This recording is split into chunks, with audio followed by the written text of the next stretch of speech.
tout le monde et bienvenue dans Éclosion. Ici on raconte ce qui ne se voit pas toujours, les parcours sinueux, les choix courageux, les doutes, les déclics et ces moments de bascule qui changent une trajectoire. À chaque épisode, des personnalités inspirantes ouvrent la porte de leur vraie vie, celle où l'on se cherche, où l'on se relève, où l'on ose, parce qu'au fond, ce sont ces histoires-là qui nous transforment. Bonjour tout le monde et bienvenue dans Éclosion. Aujourd'hui, j'ai le plaisir de recevoir Nicolas Pedretti.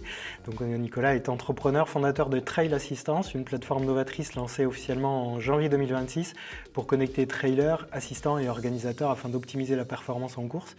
Nico a d'abord dirigé une école spécialisée dans le sport. Il est aussi un trailer passionné avec plus de 25 trails à son actif et un objectif fort, l'UTMB, et ses 170 km de légende. On va parler de parcours, d'identité, de sport, de décision et de ce qui se passe quand on construit sa vie à partir de ses convictions profondes. Mais avant de commencer, est-ce que tu peux te présenter, Nico? Bienvenue dans Éclosion d'abord. Écoute, merci à toi David pour cette belle introduction. Donc je m'appelle Nicolas, j'ai 37 ans, papa de 2 enfants et entrepreneur depuis peu. Donc en effet, j'ai monté Trail Assistance en 2024 lorsque j'ai quitté anciennement le CNPC, donc le Éclore de Sud-Est. C'est ça. Et donc je suis en plein sur le développement de cette start-up et comme tu l'as très justement dit, passionné de sport depuis... Depuis toujours? Depuis toujours, ouais. Je pense depuis toujours. Mais par contre, la dimension, on va dire, athlétique, sportive, performance est arrivée beaucoup plus tard dans mon cursus. Dans ton cursus, ok. Ouais. Moi j'ai une question avant de démarrer qui me trotte depuis qu'on se côtoie, on va dire. Voilà. Est-ce que tu es plutôt, aujourd'hui, est-ce que tu es plutôt bâtisseur ou aventurier? En fait, je dirais presque les deux, parce que je pense qu'on peut être dans l'aventure, dans le sens se lancer des défis et partir à la recherche introspective, cette de découverte. Et en même temps, c'est quelque chose qui se bâtit avec le temps. C'est-à-dire que ne serait-ce qu'à mes yeux, pour pouvoir être aventurier dans certains domaines, il faut déjà avoir été bâtisseur, pour en avoir la conviction qu'on peut s'aventurer dans quelque chose de nouveau. Ok. Tu vois. Les deux Ils cohabitent. sont importants. Quoi. Ils cohabitent ensemble. C'est ça, ouais. Donc découvrir des nouvelles choses, mais en même temps bâtir sur cette découverte. Exactement. Ok. À quel moment tu es passé de je développe des projets pour les autres, tu vois, quand tu diriges une école, forcément c'est pour les étudiants, pour les autres, à je crée quelque chose qui m'engage personnellement avec Trail Assistance? J'ai toujours voulu créer quelque chose. Hein. Ça, c'est cette, on va dire, volonté entrepreneuriale, je pense que je l'ai toujours eu. Mais déjà, premièrement, je ne suis pas issu d'une famille d'entrepreneurs. Et ça, c'est un point de départ très important. C'est que quand on a eu des parents qui ont été ouvriers ou salariés, etc., on n'est pas avec la dimension entrepreneuriale. Donc, on rentre dans des codes et en fait, cette volonté, elle a toujours été là. Mais c'est ce qu'on appelle le pas de foi entre la capacité de projeter des projets et les réaliser. Il y a un monde complet. Et concrètement, il y a une opportunité professionnelle qui s'est débloquée, donc qui m'a permis déjà d'entreprendre. Et la deuxième chose, pour ce projet-là, en tout cas Trail Assistance, ça a été de par le terrain, un peu comme dans tous les storytelling. C'est l'analyse d'un besoin que j'ai moi-même vécu dans ma pratique. On va y revenir tout à l'heure. J'ai des questions sur Trail Assistance. Ça, c'est quoi la décision la plus irrationnelle que tu aies prise ces 2 dernières années? Parce qu'il faut être un peu fou pour se lancer aussi dans l'entrepreneuriat. Je pense que le plus irrationnel, ça a été de vouloir lancer quelque chose qui, quelque part, n'existe pas encore. Et quand je parle de quelque chose qui n'existe pas, je parle d'un marché. C'est-à-dire que le marché de l'assistance, aujourd'hui, il n'est pas encore en place. Il est en train de se mettre en place, donc on est en train de le créer à travers Trail Assistance. Parce qu'aujourd'hui, l'assistance, c'est la famille, mais on y reviendra tout à l'heure. Et le plus irrationnel, en fait, dans ce choix-là, ça a été le fait de dire, OK, on se lance dans ce projet, alors qu'en plus, on n'a aucune notion dans l'entrepreneuriat. Donc en fait, tu pars de zéro. Quoi. Tu pars de zéro. Juste une idée. Quoi, je peux avoir confiance en moi dans certains domaines, comme par exemple le sport, j'ai une très grosse confiance en moi, alors que dans d'autres domaines, j'en ai pas du tout. Et dans l'entrepreneuriat, en l'occurrence, j'ai pas confiance en moi, puisque c'est un domaine dans lequel je n'ai jamais été. Aucune expérience. Voilà, exactement. Moins de confiance. C'est ça. Et ça, il faut avoir conscience qu'on peut Tu construis ta confiance au fur et à mesure. Exactement. Je fais partie de ces gens qui pensent qu'il faut faire pour avoir confiance en soi. Super. On va essayer de comprendre un peu tes racines, d'où tu viens. Donc, on l'a dit, tu viens du sport. Ta passion, c'est le trail, le sport, la pédagogie avec Éclore Sport et Techniques, le management. Mais c'est quoi le point commun entre tout ça, entre tous ces domaines chez toi, tu vois, le fil conducteur? Le fil conducteur, c'est déjà, je pense, l'aspect sportif, c'est la volonté un peu de dépassement de soi, le fait de se tester. Je pense que c'est intrinsèque, un besoin de tester mes limites. D'accord. Et ça, je pense que c'est un peu dans tous les domaines. C'est son côté aventurier, quoi. Ouais, c'est le côté aventurier, le côté... et si on testait quelque chose qui aujourd'hui est trop grand pour nous, c'est-à-dire me lancer dans un objectif qu'au moment où je prends la décision de le faire, je sais que je ne suis pas capable de le faire. Et en fait, ce qui est passionnant, c'est tout le process qu'on met en place pour y arriver. Ouais. Et aujourd'hui, ça fait quelques années que je fonctionne comme ça, et c'est d'ailleurs ce qui m'a poussé à faire de l'entrepreneuriat, ça a été de dire ok, je ne suis pas capable aujourd'hui de monter un projet, parce que je ne l'ai jamais fait, même si je l'ai fait pour d'autres, il y a quand même une sécurité derrière. Et ben, let's go. Ouais, Viens, on y va, parce que justement, en fait, c'est ça ce qui est fou, c'est de se dire, allons faire quelque chose pour lequel aujourd'hui on n'en a pas les capacités. Et donc, il faut mettre en place ce cheminement. Et il y a une notion aussi de structuration quand tu parles de tout ça, tu vois. Ouais. Et à quel moment, est-ce que tu as toujours été quelqu'un qui structure des projets ou c'est venu après un moment de chaos peut-être? Alors non, j'ai eu un début de parcours qui a été chaotique et ça servira pour beaucoup d'étudiants. J'ai raté 2 fois le bac, j'ai échoué plusieurs fois le permis de conduire, le permis moto, j'en parle pas. J'ai eu énormément d'échecs sur le tout début de ma jeunesse. Ouais. Je pense même qu'à un moment donné, c'était presque devenu une croyance que de toute façon, je suis bon à rien, quoi. À part dans le sport où j'avais en effet des aptitudes et c'est sûrement le seul domaine dans lequel je réussissais certaines choses. C'est Éclore qui m'a donné l'opportunité plus jeune de pouvoir justement me lancer. Ouais. Et non, en fait, j'ai échoué beaucoup de choses et cette dimension, on va dire, de structuration, elle arrivait beaucoup plus tardivement. Ouais. Par contre, j'ai un énorme besoin de contrôle. Et sur ce que tu fais ? Surtout que je suis quelqu'un qui a besoin de contrôler les choses. C'est pour ça que je te disais, oui, on peut être aventurier et en même temps, pour moi, il y a cette notion de bâtisseur. D'accord, ok. Voilà, je ne pars pas bille en tête sans aucune réflexion. C'est quand la première fois justement où tu t'es dit ok, là je peux créer quelque chose de A à Z, c'est-à-dire que j'ai la vision, tu vois, le point de départ et je vois peut-être déjà l'arrivée. Déjà à travers ma dernière expérience, lorsque j'ai dirigé le campus du Sud-Est, on m'a proposé la mission d'aller ouvrir le campus en partant d'absolument rien.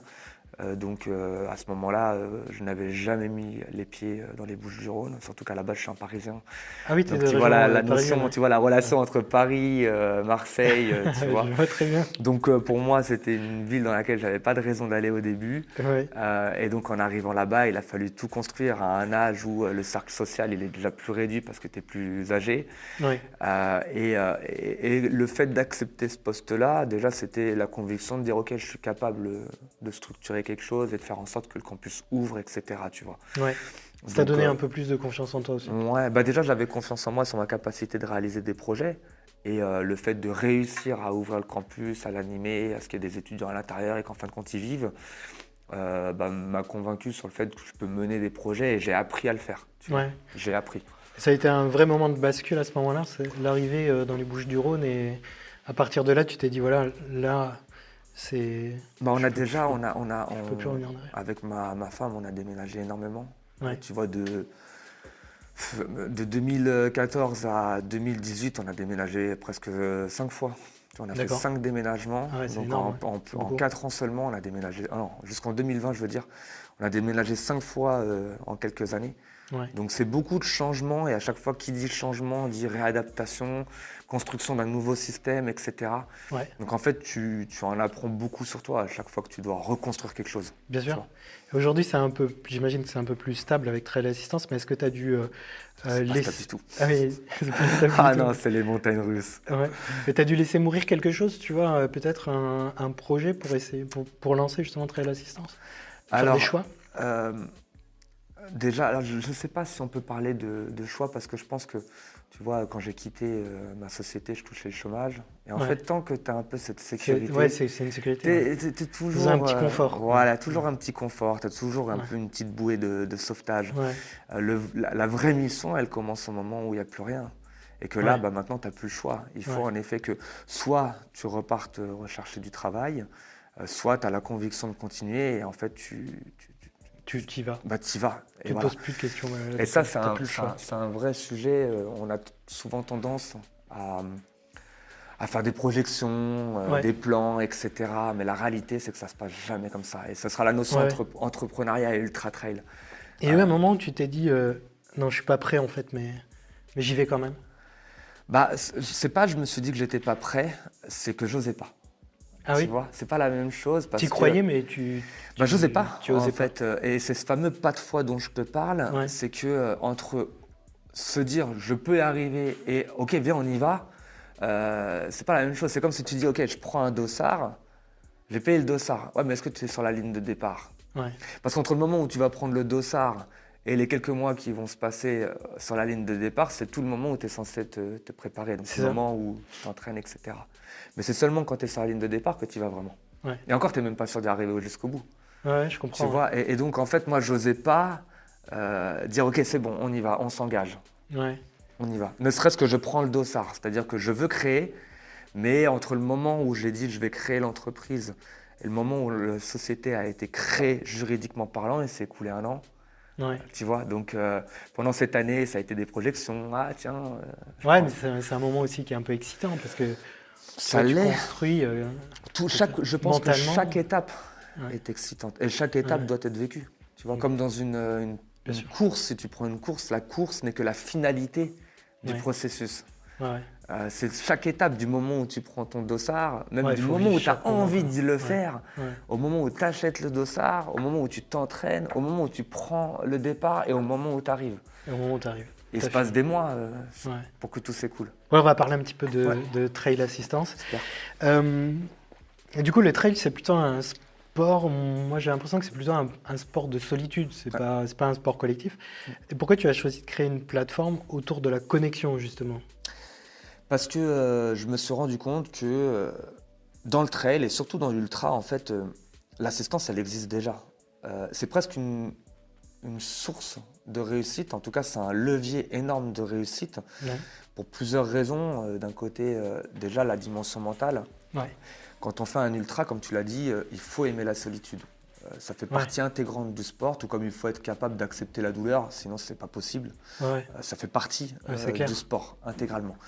Par contre, tu vois, il y a 30% d'abandon en moyenne sur des ultra-trails. Et parmi les raisons des abandons, tu vas avoir des dimensions gastriques, physiologiques, etc. Mais tu as également la dimension mentale. À un moment donné, la solitude, elle peut prendre le dessus et tu abandonnes parce que ça devient trop dur mentalement de continuer. Et en fait, quand on a une assistance, quand on a des proches qui sont là, on avance ravitaillement après ravitaillement. Mais le fait de savoir qu'à chaque ravitaillement, tu as tes proches qui sont là et ne serait-ce que les voir, c'est une raison de continuer. Ça te donne un coup de boost. Exactement. Et en fait, quand je suis parti sur mes premiers ultras, j'étais tout seul et j'ai vécu des situations très compliquées pour certains. Et j'ai vu les gens faire de l'ultra avec des proches et je me suis dit, mais attends, mais c'est game changer en fait. Moi aussi, il faut que je ramène mes proches.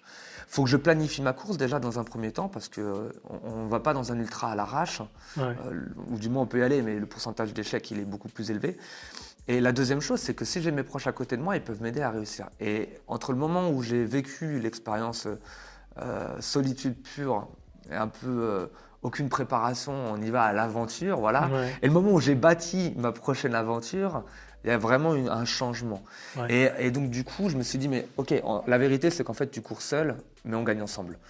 Après, j'ai également fait de l'assistance parce que je me suis dit, si moi ça m'a été utile, c'est sûr que mes potes ils vont en avoir besoin.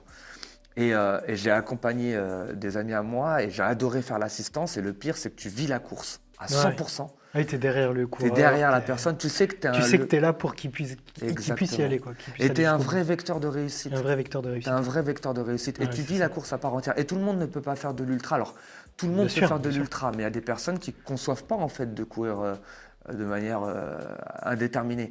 J'arrive pas à le concevoir. Moi. Voilà. Et voilà. Et donc, du coup, en fait, tu participes à la réussite de l'athlète. C'est d'ailleurs le slogan de Trail Assistance, c'est on court ensemble.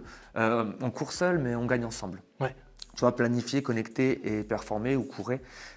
Et donc, du coup, en fait, c'est né de ça. Tu vois, c'est de dire, OK, si moi j'en ai besoin, c'est sûr qu'il y a d'autres personnes qui en auront besoin. Et à partir de là, bon, en principe, études de marché et tout ça. Et aujourd'hui, ça a l'air que c'est le cas. C'est ça. Donc, en fait, tu as vraiment identifié un problème que personne ne voyait. C'est-à-dire que tu l'as vécu et tu t'es dit, ouais, ça, c'est vraiment un truc que j'aimerais pouvoir apporter déjà, il faut à savoir tout que le monde. le Une trail, réponse à un vrai besoin, quoi. ouais, le trail, il a vu une expansion. Cette discipline, elle a explosé. Comme j'aime bien le dire, il y a eu un avant et un après Covid. Ouais, Et c'est vrai. pendant la dimension Covid, voilà, le fait d'être enfermé, etc., je pense que les personnes ont besoin de liberté. Et donc, les sports outdoor ont explosé post-Covid, dont le trail. Après, il y a toute une dimension en plus sociale, etc., réseaux sociaux, je veux dire. Mais donc, moi, lorsque j'ai découvert, j'ai pensé à cette idée, le trail était en pleine structuration. Ouais. Donc, il y a quasiment tout à faire. Oui, c'est vrai qu'on en entend parler un peu plus Voilà. depuis pas très longtemps, quoi. Il y a énormément de sujets aujourd'hui, par exemple la place de la femme dans le trail, c'est un vrai sujet. Et moi, j'ai dit, ok, l'assistance est aussi un vrai sujet sur lequel on pourrait se positionner. À partir de là, tu pouvais plus l'ignorer, quoi. C'était Non. dans ta tête, c'est fini, quoi. Je pouvais plus Il l'ignorer. fallait faire quelque chose. Et le fait après, disons que l'expérience en école de commerce t'apprends à faire des études de marché. Ouais. J'ai d'abord été confirmé qu'il y avait un vrai besoin terrain. Ouais. Tu vois, aller sonder, aller sur des trails. Ouais, tu as fait une vraie étude, quoi. Ouais, j'ai fait une étude de marché qui m'a dit, ok, je pense qu'il y a un besoin. Et là, depuis que l'application est sortie, on se rend compte que... Il y a un vrai besoin. Et pour toi, Trail Assistance, c'est pas que une entreprise, j'imagine. Ça doit être aussi une réponse personnelle. Bien sûr. Et collective, tu vois. C'est quelque chose qui est plus profond de toi, quoi. Déjà, premièrement, moi, j'ai une vraie conviction sur l'apport de l'assistance en trail, alors surtout dans les trails longs, là où c'est un vrai sujet de débat. Parce que du coup, ça remet en question l'essence même du trail, qui, à la base des bases, se fait seul, est vraiment un sport d'introspection, de découverte de soi, etc. Et en effet, quand tu rentres la dimension de l'assistance, on rentre plus dans une notion un peu de performance, d'accompagnement. Et donc, c'est un vrai sujet de débat, mais dans lequel moi, j'ai pris une position. Ouais. Voilà. Et ça n'enlève pas que je pourrais faire un ultra tout seul. Dans d'autres circonstances. Ouais, tout à fait. Alors, quand j'ai fait mes recherches pour le podcast, j'ai vu un moment que tu disais que tu te considérais pas forcément comme juste un exécutant, mais vraiment comme un product builder. C'est-à-dire que tu fabriques vraiment le produit orienté usage et décision. Qu'est-ce que, selon toi, quelle est la pire erreur que font les gens quand ils créent un produit aujourd'hui ? Alors, je vais pas forcément parler de création de produits parce que du coup, je pense aux développeurs web, etc. Tu vois, et je vais plutôt parler de la création, de la réalisation d'un projet qui serait un produit. Tu vois, dans l'occurrence, une application, dans mon cas. La pire erreur qu'on puisse faire quand on veut créer, par exemple, une application, c'est de se dire que seul, on va y arriver. En fait, il faut avoir l'humilité de comprendre que si toi, tu n'as pas les compétences pour créer le produit, alors tu dois être assez humble pour te dire j'ai besoin de m'entourer pour le faire. Et la pire erreur que moi j'ai pu faire justement dans ce lancement, c'est aujourd'hui tu me dis Nico, est-ce que tu ferais les choses de la même manière ? Je te répondrai non. Parce que j'ai été par exemple lever des fonds bancaires, des fonds, en fait j'ai été lever des fonds pour réaliser ce projet. Sauf que du coup en fait j'ai financé mon projet, mais du coup je suis toujours tout seul et je passe par des prestataires qui ne font pas partie du projet. Ils l'ont produit. Mais on en revient toujours au même cas, c'est-à-dire qu'à un moment donné, je suis tout seul. Et je n'ai pas, moi, la compétence de réaliser ce produit. Donc il faut, en fait, j'ai presque envie de dire, dès le début, avoir assez d'humilité pour dire mon idée, seule, elle ne servira à rien. Donc allons chercher les personnes avec qui je peux la créer et disons, ok, en fait, ce n'est pas mon idée, j'ai juste eu l'idée et viens, on la crée ensemble. Et toi, tu es celui qui va me permettre de la réaliser, donc quelque part, c'est aussi ton projet.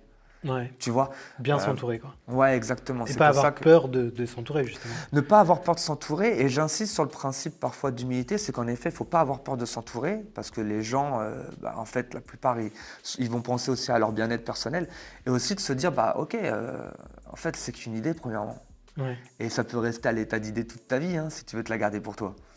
Si tu veux la réaliser, il faut qu'à un moment donné, tu dises, je ne peux pas la faire seule. Il faut la partager. Il ne faut pas avoir peur de se dire tiens, quelqu'un va me piquer mon idée. Non, déjà, premièrement, on ne va pas te la piquer, on va surtout t'aider à la rendre réelle. Par contre, il faut faire le deuil sur le fait que c'est ton idée. Ça devient ton projet et le projet de la personne avec qui tu es, de tous ceux que tu fais rentrer dans la boucle. Limite, ça doit devenir leur idée à eux aussi, tu vois.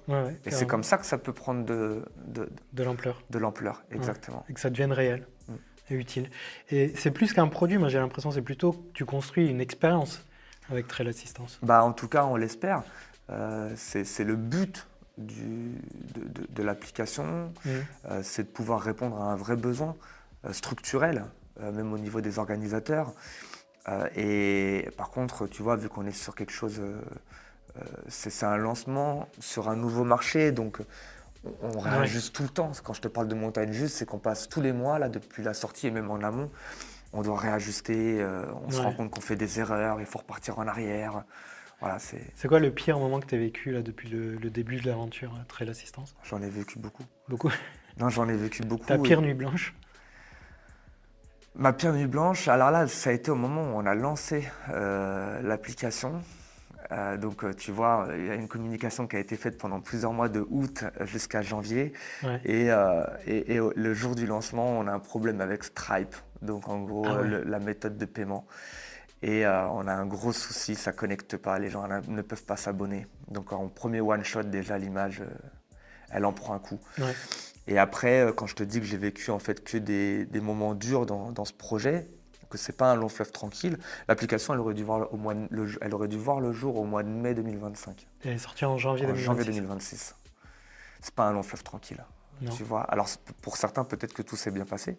Dans mon cas, c'est les montagnes russes. Faut être résilient. Peut-être que c'est tout le temps les montagnes russes. Ouais.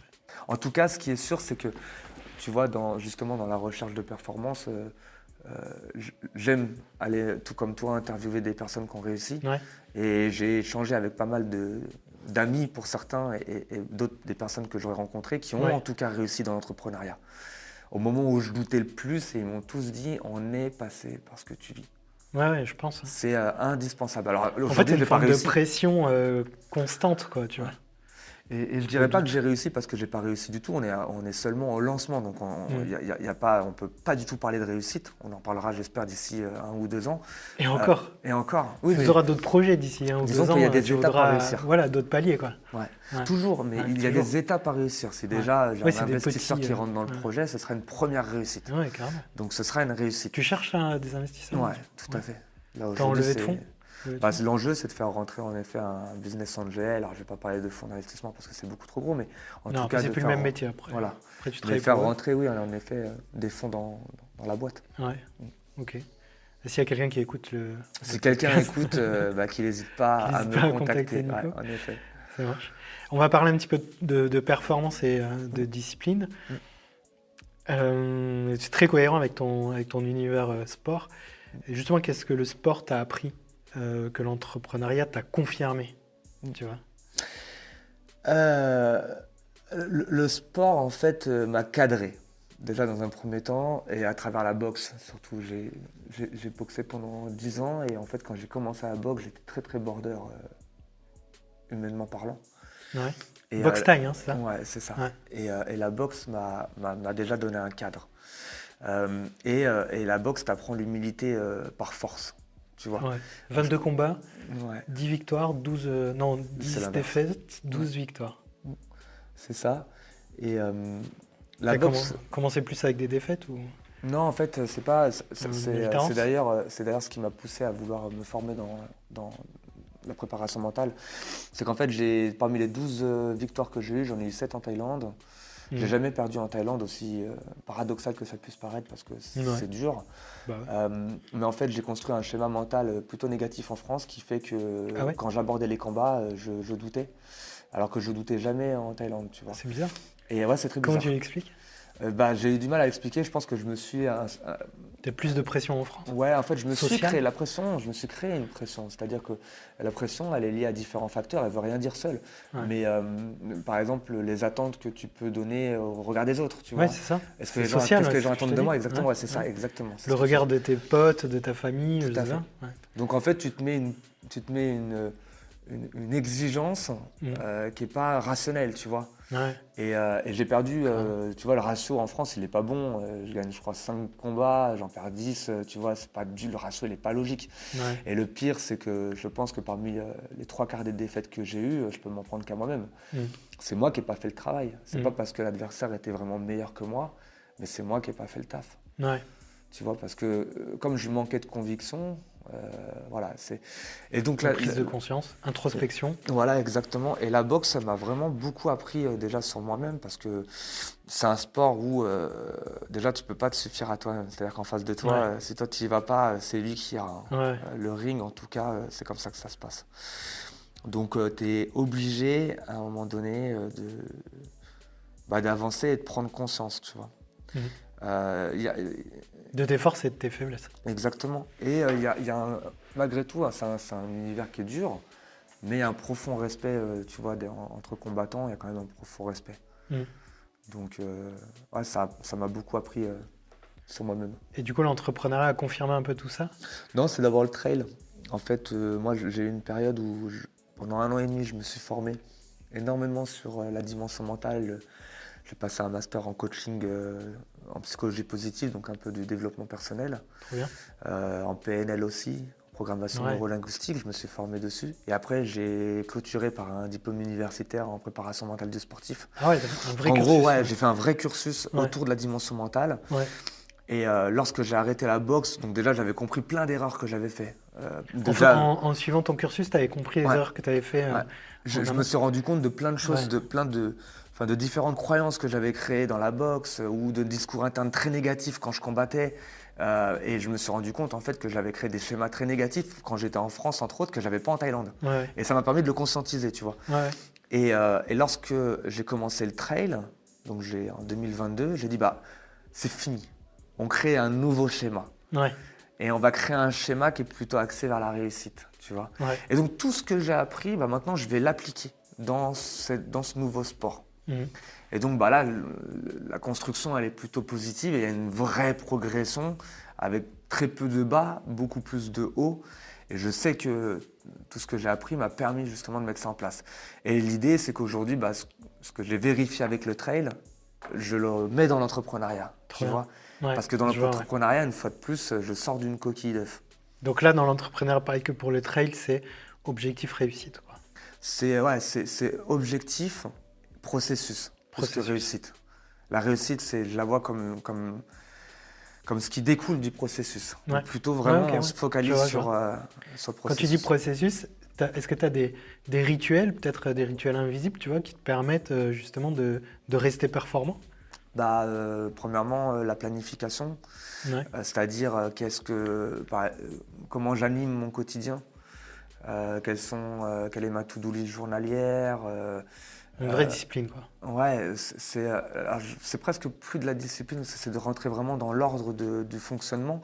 Mais en effet, c'est se dire quelle est ma routine journalière. Je me lève pas sans me dire qu'est-ce que je dois faire aujourd'hui. D'accord. Je sais ce que je dois faire aujourd'hui. Objectif. En fait, c'est un sujet justement de la conférence du jour. L'objectif, il se découpe pour moi en 3 étapes. Tu as le résultat auquel il faut le moins penser possible. Il faut le garder comme une ligne de mire. Après, tu as la performance, c'est-à-dire qu'est-ce que je dois réussir pour obtenir ce résultat. Et après, tu as le processus, c'est-à-dire qu'est-ce que je dois mettre en place pour être performant. Tu vois, on découpe en 3. Très bien, très bien. Et le processus, c'est le quotidien. Est-ce que tout ça, cette discipline ou ce processus, ça libère ou ça enferme? C'est une bonne question. C'est une super question. Moi, je le vois, tu vois, par exemple, en termes de créativité, par exemple, ou de liberté un peu créative. C'est un vrai processus, une discipline. Est-ce que ça te libère ou ça t'enferme vraiment? Non, je pense que ça peut enfermer. Ça peut enfermer. Et c'est pour ça que d'ailleurs, là, je vais parler de l'aspect très personnel. Moi, j'ai un exutoire créatif. Tu vois, j'aime faire de la musique. Ah ouais, trop bien. Et c'est là où j'exprime ma créativité. Et ça a des moments où justement, on parle plus de discipline, on parle plus de performance, on parle plus de tout ça. C'est un moment où, quand je fais du son, fini. Tu fais quoi comme C'est un peu de musique électro. Musique électro? J'ai toujours été dans l'électro, j'adore ça. T'as une console MIDI là, un clavier MIDI? Ouais, j'ai un petit studio, à la maison. Trop bien, génial, j'adore. Et là, c'est vraiment l'exutoire, 100% plaisir. Tu le mets à part quand même. Tu as le côté plutôt discipline, performance, et un autre côté plutôt artistique où tu vas libérer ta créativité. Tout à fait. C'est vraiment 2 choses différentes. Mais tu arrives quand même à avoir un peu de créativité dans ton entrepreneuriat. Du coup, il faut cultiver et nourrir les deux, quoi. Bien sûr. Après, je pense que la créativité, en vrai, c'est quelque chose intrinsèque. Tu l'as ou tu... Enfin, je ne vais pas dire où tu l'as pas, mais on l'a. Donc en gros, il tout le monde suffit de la dupliquer. Voilà, tout le monde a sa part de créativité. Ouais, j'y crois. L'exemple type, c'est que là, depuis que j'ai quitté justement ma boîte, Éclore, je me suis formé au web design. Donc c'est un nouvel outil, logiciel, Figma, etc. Ouais. Et en fait, la musique, la créativité, tu l'as. Et en web design, je me régale aussi dedans. Je fais la création de contenu, tout le contenu de Trail Assistance, à part là sur les derniers posts, parce que je travaille maintenant avec quelqu'un, mais je les ai créés. Et donc en fait, cette créativité est toujours en place. Tu vois, même dans la dimension structurelle de ta boîte, tu vas faire preuve de créativité, d'adaptabilité. Donc, carrément. Mais par contre, c'est dans l'application des méthodes. Il faut être structuré, je dirais. Ouais, je comprends. Tu vois ? Je vois. On va parler un petit peu de l'avenir, de ce que tu essayes de construire vraiment.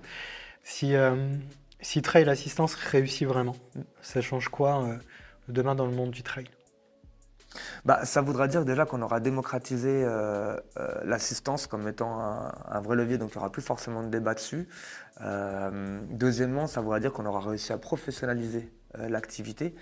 Donc ça pourra peut-être même devenir un job. Tu vois, aujourd'hui, il n'y a pas besoin de diplôme, il n'y a rien du tout. Mais peut-être que demain, pour faire de l'assistance professionnelle, il faudra être encadré. Carrément. Troisièmement, ça voudra dire que les organisateurs proposeront des nouveaux services qui seront externes, parce qu'aujourd'hui, quand on fait un ultra, on a les ravitaillements, ils sont positionnés, mais on n'a pas de service d'assistance. C'est-à-dire que tu ne peux pas dire, tiens, je vais faire l'UTMB, est-ce qu'aujourd'hui il y a des personnes qui peuvent m'accompagner personnellement dessus ? Là où on a au cœur de la politique RSE entreprise, la réduction de l'empreinte carbone, pour moi, Trail Assistance, ça peut être une solution pour réduire l'empreinte carbone, parce que tu vas moins faire appel à ta famille pour aller faire des ultras à l'étranger. Et si demain l'assistance elle est démocratisée, tu feras peut-être appel à des personnes sur place pour t'accompagner sur ta course.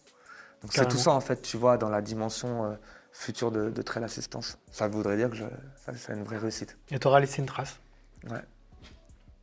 C'est quoi ta vision dans 5 ans ? Alors c'est difficile aujourd'hui de s'imaginer 5 ans, c'est long 5 ans. Mais version honnête, pas version pitch, c'est quoi ta vision dans 5 ans ? Ma vision dans 5 ans, soit j'ai revendu Trail Assistance et je suis sur un autre projet, voilà. Soit j'y suis toujours, mais j'ai pas encore la vue à 5 ans. C'est-à-dire que Trail Assistance, en tout cas, a évolué sur une dimension internationale, parce que c'est ça l'objectif final. Bien sûr. C'est que des trailers à l'étranger puissent faire appel à de l'assistance ou vice-versa, tu vois. Donc ça veut dire que ça a pris une vraie dimension qu'aujourd'hui, je peux pas maîtriser. Parce que ma vision, aujourd'hui, elle s'arrête à 2-3 ans max. En termes d'objectivité. Bien sûr. Et on va bientôt finir l'épisode. J'ai préparé quelques questions courtes, mais un peu impactantes, tu vois. Voilà. C'est quoi le truc que tu surcompenses chez toi ? Surcompense, tu veux dire quoi ? Tu vois, avec le sport, par exemple, tu vois que tu t'essayes de... ça, c'est un trop plein d'énergie. Trop plein d'énergie. Clairement. Limite TDAH, diagnostiqué, donc hyperactif, il faut que j'ai trop d'énergie. Et le sport me permet de canaliser cette énergie. Donc il faut que tu fasses vraiment 170 km.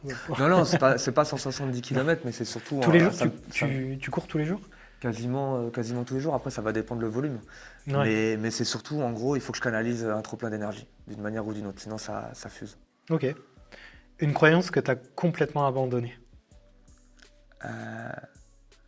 Je suis pas capable de réussir. Ça, tu y croyais avant ? C'est-à-dire que tu te disais plus petit, que tu ne pouvais pas y arriver ? Plus jeune. Ouais. Tu sais, j'ai un fils de 8 ans, pareil. Et pourtant, tu vois, il est top, quoi. Je veux dire, voilà, à l'école, il réussit bien, etc. Mais il n'a pas confiance en lui. Il se dit toujours, avant de commencer quelque chose, je ne vais pas y arriver. Et finalement, il y arrive. C'est ça qui est beau. C'est qu'en plus, il y arrive malgré le fait qu'il se dise qu'il n'y arrivera pas. Donc, mais là, c'est demain, il se dit qu'il y arrive. C'est ouf. Le meilleur conseil que tu n'as jamais suivi. Et on va terminer sur ça. Ah non, j'en ai encore 2 autres. Je suis désolé pour le temps de réflexion. C'est pas grave, t'inquiète, on peut couper. C'est l'avantage de... Ouais, le meilleur conseil que j'ai jamais suivi. Et qu'aujourd'hui, tu te dis, j'aurais dû le suivre, tu vois. Touche pas à la drogue. Touche pas à la drogue. Ouais. C'est vrai. C'est le meilleur conseil qu'on t'ait donné que t'as pas. Ouais, c'est les conseils des Plus parents, jeune. tu vois. Ouais. Plus Ouais. jeune. Je pense que ça a été un frein, plus jeune, j'en ai. Ouais. Ça a été un frein, après, un retard. il y a des raisons aussi pour lesquelles. Bien sûr. Voilà. Ouais, des raisons que j'ai compris beaucoup Que plus tu as tard. compris beaucoup plus tard. Ouais. Ok, très bien, très bien. Ce que les gens comprennent mal chez toi. Mon excessivité. Ouais. Mais là, on pourrait rentrer dans une dimension beaucoup plus personnelle, qui Bah, va c'est avec ça. la réponse d'avant. C'est le but. Mais je pense qu'en fait, tu vois, j'ai rencontré des psys sur l'âge beaucoup plus tard, tu vois. Ouais. Parce que j'ai un comportement très excessif. Un comportement qui pourrait être même considéré à risque. Ouais. Et ça, l'entourage ne le comprend pas forcément, tu vois. Ouais. Et en fait, on m'a plusieurs fois dit, mais des psys, hein, vous êtes hyperactif. Ouais. Mais vous êtes hyperactif diagnosticable. Ouais. Et en fait, ça a mis une réponse à un comportement border que j'avais plus jeune parce que un hyperactif a des tendances à risque, tu vois. Bien sûr. Et en fait, ça, tu le comprends pas. Mm. Pourquoi est-ce que toi, tu es excessif? Et aujourd'hui, je suis en phase avec ça. Et d'ailleurs, ma femme l'est aussi, mes proches le sont. Mais parce que je l'ai transposé vers d'autres choses. Mais je suis excessif. Ouais, aujourd'hui, tu arrives à canaliser cette hyperactivité Ouais. et la mettre à profit. C'est ça. C'est-à-dire que l'hyperactivité qui n'est pas canalisée, Ah, tu vois, ça être peut être une border. frustration jusqu'à devenir border. Ouais. Exactement. Ouais. Avec des comportements. Bah, ça à fuse en risque fait, hein. associé. Tu vois, dans Ça tous les fuse, cas, ouais. ça Ah, mais fuse. je Donc, comprends. 1000 idées, je vais à gauche, je vais à droite. C'est ouf. Mais par contre, réussir à se focaliser, c'est très compliqué. C'est chaud. Et ce trop-plein finalement d'énergie, bah, il peut être mis à profit de mauvaises choses, tu vois. Ouais, bien sûr. Mais Donc, c'est bien que tu aies réussi à le canaliser. Ouais. C'est bien, c'est bien. Et si tu devais tout recommencer, tu changerais quoi? Pas la drogue. Non, ça fait partie du vécu Trop en facile. vrai. Alors, je vais te dire vraiment, et ça, je suis sincère dessus, je me lamente jamais sur le passé. Donc vraiment, en fait, je Ouais. recommencerai rien parce que c'est comme ça, c'est écrit, c'est mon histoire. Mm. Donc, j'aurais. Pas de regret, quoi. C'est pas que j'ai pas de regrets, j'aurais pu faire peut-être d'autres choses dans ma vie, mais en fait, c'était comme ça. L'histoire, elle était écrite, c'est que je devais pas les faire. Mm. Donc en vrai, continuons d'avancer. J'ai de la nostalgie, mais je rumine pas. C'est Mm. pour ça qu'aujourd'hui, tu vois, je suis. Super. Ouais, il y a l'UTMB, il y a Trail Assistance, il y a encore Ouais. tellement de choses à vivre que C'est le fou. passé, c'est le passé. Bon, franchement, on reste derrière et c'était Ok. pas mon histoire. Je partage. Si quelqu'un nous écoute aujourd'hui, mais tu vois, hésite encore à se lancer dans l'entrepreneuriat ou dans un ultra, dans un trail, tu lui dirais quoi, vraiment? Vas-y, fonce si tu es capable de te faire confiance. Et ça, c'est important, c'est la confiance en soi, c'est se sentir capable d'eux. Donc si tu sens que tu es capable, vas-y. Si tu t'en sens pas capable, fais en sorte de t'en sentir capable. Construis ce qu'il faut pour que tu te sentes capable de faire. Et après, fonce. Merci Nico. Avec plaisir, merci à toi David. C'était super notre conversation. Et si vous avez aimé cette conversation, n'hésitez pas à mettre un j'aime, un petit commentaire. Je sais pas, peut-être que Nico regardera les commentaires sur Apple Podcast ou sur Spotify et il pourra vous répondre. Merci. Je te remercie encore une fois, c'était super riche. Mais merci à toi.